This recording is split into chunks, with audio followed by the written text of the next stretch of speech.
YouTube channel. நான் உங்கள் பிரபு பேசுகிறேன். இன்றைக்கி நம்ம ஆட்டோகேடில் என்ன பார்க்க போகிறோம் அப்படின்னா, ஒரு சிம்பிளாக ஒரு டிராயிங் எப்படி வரைகிறது அப்படின்னு பார்க்க போகிறோம். சரிங்களா? நான் கொடுத்துருக்க டிராயிங் இது தான். இந்த டிராயிங் தான் கொடுத்துருக்கேன். இந்த டிராயிங் எப்படி வரையுதுன்னு பார்க்குறோம். இதுக்கு எல்லா டைமென்ஷனும் இருக்குது. சரிங்களா? எல்லா சைடும் இங்கேருந்து 120, 44 இந்த டைரெக்ஷனில் டேப்பராக ஜாயின் பண்ணி இங்கே 45, 33, 33, 45. அது இல்லாமல் இன்னரில் 2 சர்க்கிள் இருக்குது. சரிங்களா? அதுக்கு முன்னாடி என்னென்ன பேசிக்காக என்னென்ன கொடுக்கணும் அப்படின்ட்டு ஆட்டோகேட் ஓப்பன் பண்ண உடனே என்னென்ன கொடுக்கணும் அப்படின்னா, யூனிட்ஸ், லிமிட்ஸ், யூசேஜ் ஐக்கான் இதெல்லாம் கொடுத்துட்டு ஆர்த்தோ ஓஸ்னப் ரெண்டும் ஆன் பண்ணிக்கோங்க. சரிங்களா? ஆர்த்தோ ஓஸ்னப் ரெண்டும் ஆன் பண்ணிக்கோங்க.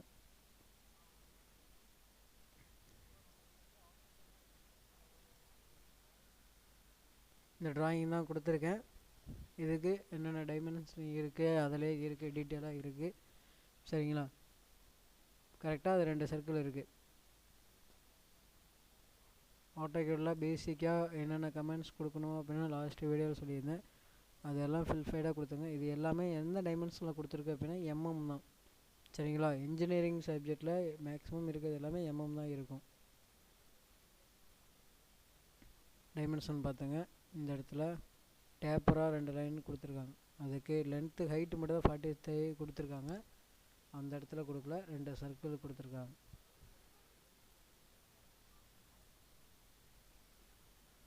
அதுக்கூட ஹைட்டு 36 ஹைட்டு ஒன்று, 26 ஹைட்டில் கொடுத்துருக்காங்க. அந்த சர்க்கிளுக்கு எவ்வளோ லென்த்து அதெல்லாம் கொடுத்துருக்காங்க. சரிங்களா?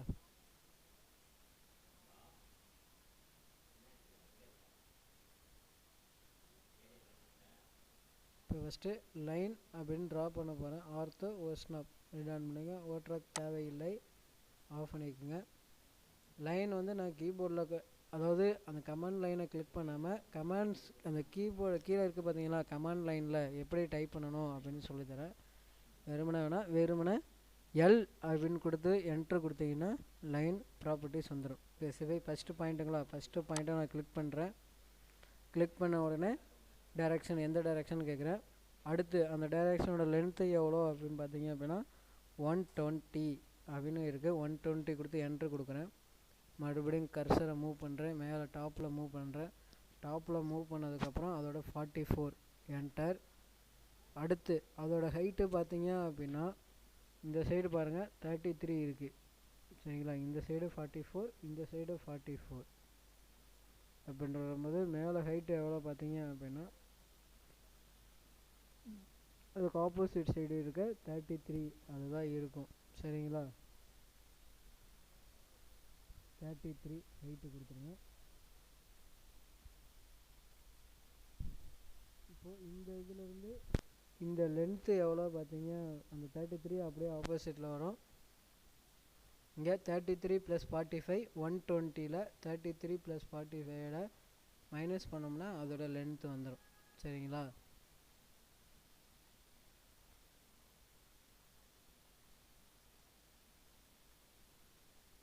எவ்வளோ அப்படின்னு பார்த்தீங்கன்னா அது 42. அதோட லென்த் வந்து 42 வருது.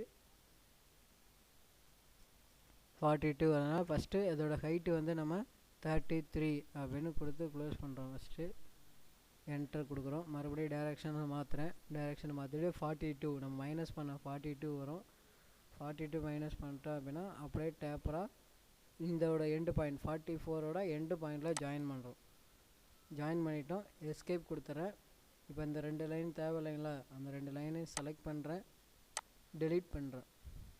டெலீட் பண்ணதுக்கப்புறம் மறுபடியும் லைன் கொடுக்கணுங்களா, லைன் கொடுத்துட்டு அந்த எண்டு பாயிண்ட்டை கிளிக் பண்ணிட்டு 45 கொடுத்து என்ட்ரு கொடுக்குறேன்.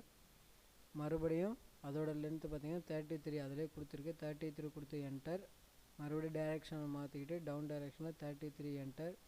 மறுபடியும் இந்த சைடு 44 என்ட்ரு கொடுக்கலாம், இல்லை எந்த எண்டு பாயிண்டில் ஜாயின் பண்ணிக்கலாம். இப்போ எஸ்கேப் கொடுத்துருங்க.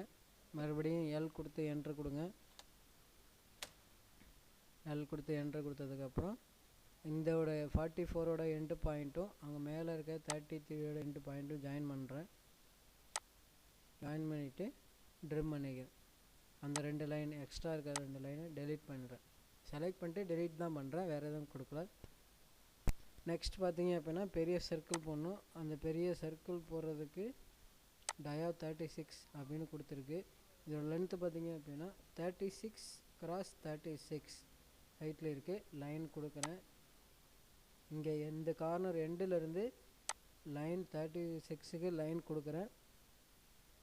36 கொடுத்து என்ட்ரு கொடுத்ததுக்கப்புறம் அப் டைரெக்ஷனில் கர்சரை மூவ் பண்ணிட்டு 36 மறுபடியும் 36 கொடுத்து என்ட்ரு கொடுத்தேன்னா இந்த லைன் வந்துடும். சரிங்களா? கிளிக் பண்ணிவிட்டேன். அந்த சர்க்கிள் அதோட லைனோட எண்டில் தான் சர்க்கிள் கொடுக்க போகிறோம். மறுபடியும் சின்ன சர்க்கிளுக்கு மறுபடியும் லைன் கொடுக்குறேன். இந்த எண்டு பாயிண்ட்லேருந்து கிளிக் பண்ணுறேன். கீழே 84 அப்படின்னு கொடுத்துருக்கு. 84 வரைக்கும் என்ட்ரு கொடுக்குறேன். மேலே ஹைட்டு பார்த்தீங்க அப்படின்னா 20 கொடுத்து என்ட்ரு கொடுத்தோன்னா அந்த லைன் வந்துடும். இப்போ சர்க்கிள் கொடுக்குறேன். சர்க்கிளுக்கு இங்கே செலக்ட் பண்ணணும் அவசியம் இல்லை. சி கொடுத்து என்ட்ரு கொடுக்கலாம். சரிங்களா? சி கொடுத்து என்ட்ரு கொடுத்தீங்கன்னா சர்க்கிள் வந்துடும். அந்த லைனோட எண்டு பாயிண்டில் 2.3 பாயிண்ட்டுன்னு இருக்குது. நம்ம டேரெக்டாக சென்ட்ரு பாயிண்ட்டை செலக்ட் பண்ணுறோம். 2.3 பாயிண்ட்லாம் கொடுக்கல, ஒரே பாயிண்ட் வச்சு தான் கொடுக்குறோம். சென்ட்ரு பாயிண்ட்டை இப்போ கிளிக் பண்ணுறோம். கிளிக் பண்ணதுக்கப்புறம் என்ன கேட்குது? Specify radius of circle or டயாமீட்டர்னு கேட்குது. இங்கே டயாமீட்டரில் வேல்யூ கொடுத்துருக்கு. நான் டயாமீட்டரில் அப்படியே கொடுத்தா டி கொடுத்து என்ட்ரு கொடுங்க. டயாமீட்டருக்கு பதிலாக டைரெக்டாக நீங்கள் டிவிஷன் பண்ணி போட முடியும், போடலாம். டயாமீட்ரு 36 அப்போ டி மட்டும் கொடுத்து என்ட்ரு கொடுக்குறேன். டயாமீட்டர் கேட்குது எவ்வளோ அப்படின்ட்டு. இதுக்கு 36 கொடுத்து என்ட்ரு கொடுத்தேன் அப்படின்னா சர்க்கிள் க்ரியேட் ஆகிரும். சரிங்களா? அடுத்து இன்னும் ஸ்மால் சர்க்கிள் இருக்குங்களா? ஸ்மால் சர்க்கிள் இருக்கிறதுக்கு மறுபடியும் சி கொடுத்து என்ட்ரு கொடுக்குறேன். சென்டர் பாயிண்ட்டை கிளிக் பண்ணுறேன். இப்போ டேரெக்டாக டிவிஷன் பண்ணால் 20/2 அப்படின்னு கொடுத்தீங்கன்னா 10 வந்துடும். அதனால் நான் டேரெக்டாக ரேடியஸில் 10 கொடுத்து என்ட்ரு கொடுத்துறேன். இப்போ இந்த எக்ஸ்ட்ரா இருக்க லைனு, இந்த லைனு சர்க்கிள், பெரிய சர்க்கிள் உள்ள லைனு, சின்ன சர்க்கிள் உள்ள லைன், இந்த 36க்கு 84க்கு ஒரு லைன் போட்டோமா அந்த லைனை டெலிட் பண்ணிடுங்க. 36க்கு ஒரு லைன் போட்டோம், அதையும் டெலிட் பண்ணிடுங்க. டெலிட் பண்ணதுக்கப்புறம் டைமென்ஷன் கொடுக்கணும். எல்லா டைமும் முடிஞ்சு டைமென்ஷனில் போய்ட்டு லீனியர் அப்படின்னு கொடுக்குறீங்க. இதில் இந்த பாயிண்ட்டுக்கும் கிளிக் பண்ணிட்டு கொடுத்தீங்க அப்படின்னா டைமென்ஷன் வரும். ஆனால் விசிபிளாக தெரியாது. விசிபிளாக ஜூம் பண்ணி பார்த்தா தான் தெரியும். விசிபிளாக தெரியணும் அப்படின்னா சில சேஞ்சஸ் பண்ணணும். நான் ஆல்ரெடி சொல்லியிருக்கேன். என்ன பண்ணோம் அப்படின்னா டைமென்ஷனில் போய்ட்டு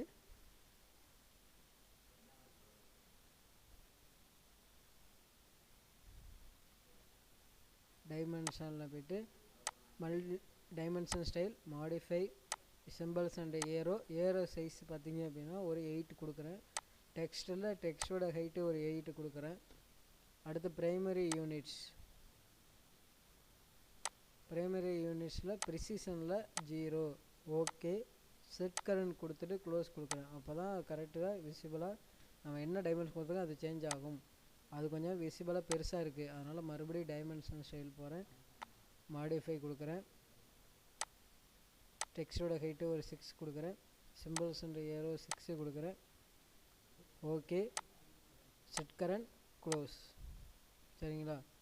இப்போ டைமென்ஷன் போய்ட்டு லீனியர் கொடுத்துட்டு ஒவ்வொரு லைனுக்கும் சர்க்கிளோட சென்டருக்கும் இந்த கார்னருக்கும் 36 அது கொடுக்குறேன். மறுபடியும் டைமென்ஷன் லீனியர் இந்த எண்டு பாயிண்ட்டுக்கும் பெரிய சர்க்கிளோட சென்டர் பாயிண்ட்டுக்கும் 84.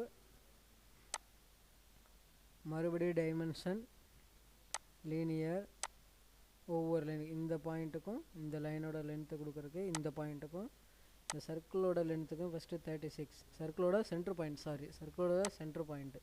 சரிங்களா? மறுபடியும் லீனியர், மறுபடியும் அந்த எண்டு பாயிண்ட்லேருந்து அந்த லைனோட ஃபுல் லென்த்து, மறுபடியும் லீனியர் கொடுத்து இந்த பாயிண்ட்லேருந்து கொடுக்க தேவையில்ல, எஸ்கேப் கொடுத்துங்க. அந்த சிங்கிள் லைன் பண்ண கொடுத்தா போதும். மறுபடியும் டைமென்ஷன் போய்ட்டு லீனியர் இந்த லைனுக்கும் இந்த பாயிண்ட்டுக்கும் அந்த பாயிண்ட்டும் கொடுத்தீங்கன்னா 33 அப்படின்னு வந்துடும். இப்போ மறுபடியும் லீனியர் கொடுங்க இந்த எண்டு பாயிண்ட்டுக்கும் இந்த எண்டு பாயிண்ட். அதில் டிஸ்பிளேயில் கொடுத்துருக்க டைமென்ஷன் எல்லாமே நான் கொடுக்குறேன். சரிங்களா? லீனியர் இந்த பாயிண்ட்டு மறுபடியும் இந்த சைடில் 44 மட்டும் இன்னும் கொடுக்கல. மறுபடியும் டைமென்ஷனை போய்ட்டு லீனியர் போய்ட்டு இது கொடுக்குறேன் 44 கொடுக்குறேன். கொடுத்ததுக்கப்புறம் பார்த்திங்க அப்படின்னா டைமென்ஷன் அந்த 20 கொடுக்கணும். ஹைட்டு லீனியரில் சர்க்கிளோட சின்ன சர்க்கிளோட சென்டர் பாயிண்ட்டுக்கும் இதுக்கும் 19 வருது. கீழேருந்து கொடுங்க. கரெக்டாக எண்டு பாயிண்ட் வச்சு கொடுங்க. கொஞ்சம் நகர்த்தி கொடுத்தீங்கன்னா அப்படின்னா டைமென்ஷன் தப்பாக காமிக்கும். சரிங்களா? இப்போ சர்க்கிளோட ரெண்டுக்கும் டைமென்ஷன் இருக்கும். டேரெக்டாக டயாமீட்டர்னு அப்படின்னு கொடுங்க. டயாமீட்டர் தான் கொடுத்துருக்கு. பெரிய சர்க்கிளை கிளிக் பண்ணிங்க அப்படின்னா வந்துடும். மறுபடியும் டைமென்ஷனில் போய்ட்டு மறுபடியும் டயாமீட்டர் கொடுங்க. மறுபடியும் சின்ன சர்க்கிள் கிளிக் பண்ணிங்கன்னா டயா 20 அப்படின்னு வந்து இப்போ பார்த்திங்கன்னா டைமென்ஷனோட சைஸ் வந்து ரொம்ப பெருசாக இருக்க மாதிரி இருக்குது. இன்னும் கொஞ்சம் சின்னது பண்ணிக்கணும் அப்படின்னா டைமென்ஷன் ஸ்டைலில் போயிட்டு அந்த டெக்ஸ்டோட ஹைட் இன்னொரு 2 குறைச்சிக்கணும். எல்லா டைமென்ஷனும் கொடுத்துட்டோம். இங்கே டிஸ்பிளேல கொடுத்துருக்க டைமென்ஷன் எல்லாமே கொடுத்தாச்சு. சரிங்களா? டைமென்ஷன் போயிட்டு டைமென்ஷன் ஸ்டைல் கொடுங்க. மாடிஃபை சிம்பிள்ஸ் அண்ட் ஏரோவில் ஏரோ சைஸு ஒரு 4 கொடுங்க. 5 கொடுங்க போதும். டெக்ஸ்டில் ஒரு 5. ஓகே. Set current close. இவ்வளோ தான் இந்த எக்ஸ்பெரிமெண்ட்டு. தேங்க்யூ ஃபார் வாட்சிங்.